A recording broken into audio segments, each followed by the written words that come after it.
Hello students, welcome to my YouTube channel. I self Monika. और आज की क्लास के अंदर हम कैंटिलीवर पढ़ेंगे। एक्चुअल में कैंटिलीवर क्या है, जो हमने कल बंकन पढ़ा था प्रीवियस क्लासेस में। तो बंकन जो है वो क्या हो रहा था, आपका बंकन आघूर्ण के अंदर मैंने बताया था आपको कि जो आपका दंड है वो अगर आप एक सिरे से कसकर आप दूसरे सिरे पर क्या करें, भार लटकाते हैं तो उसमें एक झुकाव उत्पन्न होता है। ठीक है, और वो झुकेगा तो वो जो होगा उसका शेप वो क्या हो जाएगा, आपका कैंटिलीवर कहलाता है। ठीक है, अगर आपने दोनों तरफ से क्या कर दिया, उसको कस दिया और बीच में भार लटकाएंगे तो वो वहां पर क्या आ जाएगा, आपका बंकन आ जाता है। ठीक है, तो यहाँ पर हम यही कैंटिलीवर पढ़ेंगे। तो कैंटिलीवर आपका वही है, आप दंड लेंगे एक, जिसका एक सिरा क्या करेंगे, दृढ़ आधार यानी आपको किसी दीवार पर लगाना है, इसको जो आपकी टूटे नहीं उस पर लगाना है और उस पर कस देते हैं। तो उसके बाद आप दूसरे सिरे को देखेंगे और दूसरे सिरे पर क्या कर देते हैं, आप भार लगा देते हैं। तो उसमें क्या होता है, झुकाव उत्पन्न होता है। जो ये झुकाव उत्पन्न होगा वो क्या होता है, आपका कैंटिलीवर कहलाता है। ठीक है, तो यहाँ पर हम देखेंगे कि आपने एक क्या लिया है, दंड ले लेते हैं। ए बी एक दंड ले लिया, उस ए बी दंड को क्या किया, जिसके ए सिरे को तो आपने दीवार से कस दिया और बी सिरे पर क्या किया, डब्ल्यू भार लगाते हैं। तो वो क्या हो जाता है, उसमें एक झुकाव उत्पन्न होता है या झुक गया जाता है। ये पी बिंदु से देखो झुक रहा है, सिर्फ उसका ए बिंदु है जहाँ पर कोई भी झुकाव नहीं है, क्योंकि ये क्या है, इस दीवार से फिक्स्ड है। ठीक है, और यहाँ से जैसे ही इसमें झुकाव उत्पन्न होता है तो यहाँ पर देखो झुकाव आपका ज़्यादा होता जा रहा है, बढ़ता जा रहा है और बी बिंदु पर मैक्सिमम हो जाता है।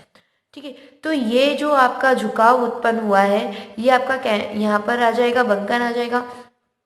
तो उसके लिए हम क्या करते हैं, इस झुकाव के लिए आप फॉर्मूला निकालते हैं। तो इसके झुकाव के लिए आप फॉर्मूला निकालेंगे। इस झुकाव को आप अवनमन भी कहते हैं। तो उसके लिए हम एक क्या कर लेते हैं, दंड ले लेते हैं। ये आपने दंड ले रखा है ए बी, जिसकी लेंथ मान लेते हैं कितनी है, एल है। और इसके ए सिरे को एक्स दूरी पर कोई तल पी पर लेते हैं। ठीक है, यानी इस दंड के एक सिरे ए से एक्स दूरी पर कोई तल ले लेते हैं, आप पी पर एक बिंदु ले लेते हैं और अर्थात स्वतंत्र सिरे बी से, जो आपका बी है, इस तल पी की जो दूरी होगी, यहाँ तक की दूरी कितनी है, एक्स है। तो ये बी की दूरी पी से कितनी हो जाएगी, यहाँ टोटल डिस्टेंस एल थी तो एल से ये वाले डिस्टेंस क्या कर लेते हैं, माइनस कर लेंगे। तो आपकी P से B तक की दूरी कितनी हो जाती है, L माइनस एक्स हो जाती है। ठीक है, तथा x दूरी पर दंड का क्या निकालेंगे, आप झुकाव निकालते हैं, अवनमन निकालते हैं x दूरी पर। ठीक है, तो वो क्या आएगा, आपका कितना हो जाएगा, y हो जाता है। यहाँ तक का झुकाव कितना हो गया, y हो गया।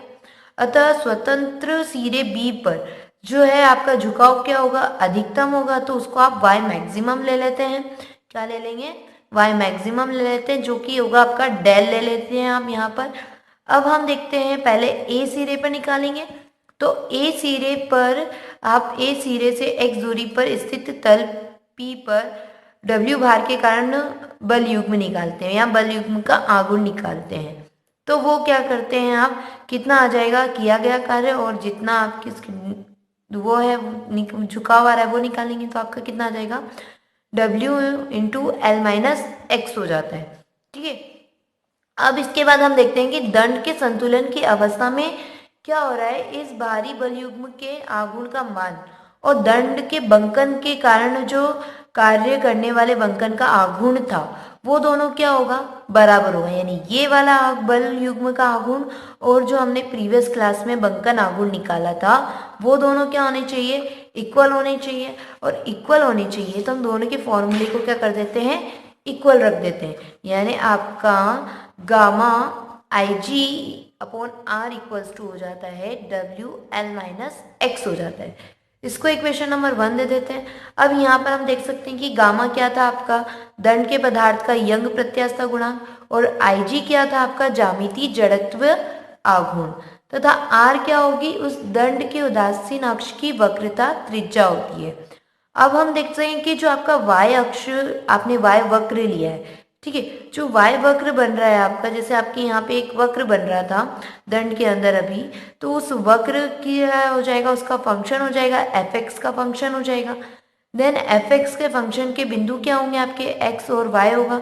तो इसके लिए हम इसके वक्रता त्रिज्या का मान देखते हैं, तो वो क्या निकलता है आपका 1/r equals to D square by D X square upon 1 plus D Y by D X का होल स्क्वायर, उसकी होल पावर कितनी हो जाती है 3/2 हो जाती है। अब चूंकि आप देख सकते हो कि D Y by D X का मान क्या आएगा आपका 1 हो जाता है, तो यानी आपका D Y by D X का मान क्या हो जाएगा 1 की अपेक्षा बहुत कम होता है, और बहुत कम होगा तो हम यहाँ देख सकते हैं कि D Y by D X का जो है आपका इसका होल पावर 2 कितना हो जाएगा, नगण्य हो जाएगा। तो यहाँ देख सकते हैं कि आपके पास इसका r का मान कितना हो जाएगा 1/r का मान। आप क्या करेंगे, D Y by D X के होल पावर 2 की वैल्यू आप 0 रख देते हैं, तो ये 1 हो जाएगा, और 1 की पावर 3/2 यानी 1 ही रहेगा। तो यहाँ पर 1/r ओनली किसके इक्वल हो जाएगा, D square Y by D X square के इक्वल हो जाता है। अब आप क्या करते हैं, ये जो वैल्यू है आप इक्वेशन नंबर 1 के अंदर रखते हैं, जहाँ पर आपने बंकन आघूर्ण और ये जो बल युग्म आघूर्ण निकाला है दोनों की वैल्यू इक्वल रखी है। तो यहाँ पर हम रखते हैं 1/r की वैल्यू कितनी हो जाएगी, D square Y by D X square हो जाता है। अब यहाँ पर हम आप सिर्फ ओनली झुकाव की वैल्यू, क्योंकि ये झुकाव आ रहा है ए सिरे पर, तो उसके लिए झुकाव निकाल लेते हैं आप। D square Y by D X square equals to हो जाएगा W L minus X by gamma I G हो जाता है। इस अवकलन समीकरण को क्या कहते हैं आप, इस अवकलन समीकरण को आप हल करके क्या कर सकते हैं, स्वतंत्र सिरे यानी x इक्वल्स टू एल पर अवनमन या झुकाव के लिए आप डेल का मान निकाल सकते हैं, ठीक है। यानी अगर आप इसको हल करते हैं तो आपके पास क्या आ जाता है, झुकाव डेल का मान आ जाएगा। अब डेल मैक्सिमम होगा तो उसके लिए हम उसके यहाँ पर आप y की वैल्यू निकालेंगे, तो उसके लिए आप क्या करते हैं, इन समीकरण का इंटीग्रेशन करते हैं, ठीक है। तो फर्स्ट इंटीग्रेशन करते हैं आप समीकरण का, तो क्या आ जाएगा, इधर तो आपके पास क्या था, डबल डिफ्रेंशिएशन था, तो फर्स्ट टाइम आपने इंटीग्रेशन किया तो सिंगल डिफ्रेंशिएशन हो गया, D Y by D X हो जाएगा, और इधर हो जाएगा W by gamma I G, constant है बाहर आ जाएगा, एल के साथ आपका x हो जाएगा माइनस, यहाँ x था तो उसकी पावर 2 हो गई और पावर नीचे आ गई, यानी x/2/2 हो जाएगा, प्लस आपका क्या हो जाता है, समाकलन नियतांक लग जाता है। अब आप क्या करते हैं, इस समाकलन नियतांक की वैल्यू निकालेंगे। इसके लिए हम क्या करते हैं, x इक्वल्स टू 0 रखेंगे, तो आप देख सकते हैं y इक्वल्स टू भी कितना हो जाएगा, 0 हो जाएगा, क्योंकि D Y by D X equals to 0, चूंकि सिरे ए पर झुकाव क्या है 0 आ रहा है, तो y भी कितना हो जाएगा 0, तो यहाँ पर आपकी C1 की वैल्यू कितनी हो जाती है, 0 हो जाती है। अब C1 की वैल्यू 0 हो गई तो आपके पास D Y by D X only कितना बचा है, W by gamma I G L X minus X square by 2 बच जाता है। अब क्या करेंगे आप, ओनली आपको y चाहिए, तो आप वापस क्या करते हैं, इंटीग्रेशन करते हैं, तो यहाँ पर D Y by D X का इंटीग्रेशन करेंगे तो y हो जाएगा इक्वल्स टू, यहाँ हो जाएगा आपका w बाय गामा आई जी, और ये हो जाएगा L x square by 2 minus ये हो जाएगा x की पावर 3, क्योंकि पावर में 1 और ऐड हो गया, और ये 2 तो जैसा है वैसे रहेगा, और पावर आगे नीचे आएगी यानी 3 नीचे आएगा, तो 2 इंटू 3 कितना हो जाएगा, 6 हो जाएगा, प्लस वापस क्या आ जाता है आपका, समाकलन नियतांक आ जाता है। तो इस समाकलन की नियतांक फिर से आप x इक्वल्स टू 0 रखोगे तो y इक्वल्स टू 0 होगा, और देन यहाँ पर C2 की वैल्यू कितनी हो जाती है, 0 आ जाती है। तो आप देख सकते हैं कि y इक्वल्स टू कितना हो जाएगा आपका, w by gamma I G L x square by 2 minus x cube by 6 हो जाता है।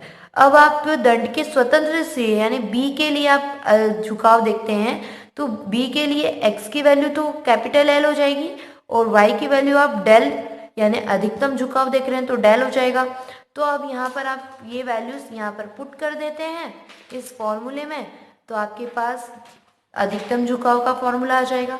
क्या आ जाएगा आपके पास, del equals to W by gamma I G L cube by 2 minus L cube by 6 हो जाएगा। एल क्यूब क्या आ रहा है, कॉमन हो जाएगा, तो 1/2 माइनस 1/6 हो जाएगा। इसको सॉल्व करेंगे तो 1/3 आएगा।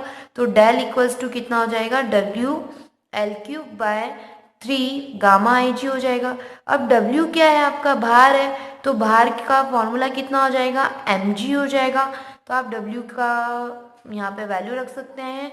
तो W की वैल्यू रखेंगे तो डेल इक्वल्स टू हो जाएगा mg L cube by 3 gamma I G हो जाता है। अब ये जो झुकाव है, इस झुकाव को आप देख सकते हैं कि अगर आपका दंड जो है वो क्या होगा, आयताकार होता है। इसके लिए आपने केस 1 ले लिया, ठीक है। केस 1 में आप क्या करते हैं, दंड आयताकार ले लेते हैं, तो उसकी चौड़ाई कितनी हो जाएगी, b, तथा मोटाई d है।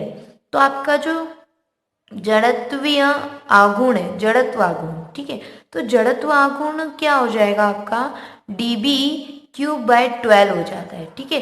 तो ये वैल्यू जो है आप यहाँ रखते हैं, तो आपके पास इसको सॉल्व करेंगे तो डेल इक्वल्स टू कितना हो जाएगा, 12 mg L cube by 3 gamma by D cube हो जाता है, क्योंकि यहाँ पे इसके अपॉन में 12 आएगा तो 12 के इधर आ जाएगा, ऊपर चला जाएगा। इसको आप सॉल्व करेंगे तो कितना आ जाएगा, del equals to 4 mg L cube by gamma B D cube आ जाता है। और ये क्या है, आपका आयताकार दंड के अंदर झुकाव हो जाता है, ठीक है। अब ऐसे ही केस सेकंड ले लेते हैं, उसके अंदर आप दंड क्या ले लेते हैं, वृत्ताकार ले लेते हैं। तो दंड वृत्ताकार हो जाएगा, जिसकी त्रिज्या कितनी है आपकी, r है, तो आपके पास वही जड़त्व आघूर्ण कितना आ जाएगा, Ig इक्वल्स टू हो जाएगा पाई r की पावर 4/4 हो जाता है। तो ये वैल्यू वापस आप यहाँ रखेंगे तो डेल इक्वल्स टू हो जाएगा 4/3 mg L cube by gamma pi r की पावर 4 हो जाता है, ठीक है। तो ये क्या आ जाएगा, आपका वृत्ताकार दंड के अंदर झुकाव, मैक्सिमम झुकाव होता है, ठीक है स्टूडेंट्स। आई होप आज का वीडियो आपको पसंद आया है। प्लीज़ लाइक करें, कमेंट करें एंड शेयर करें। Thank you student.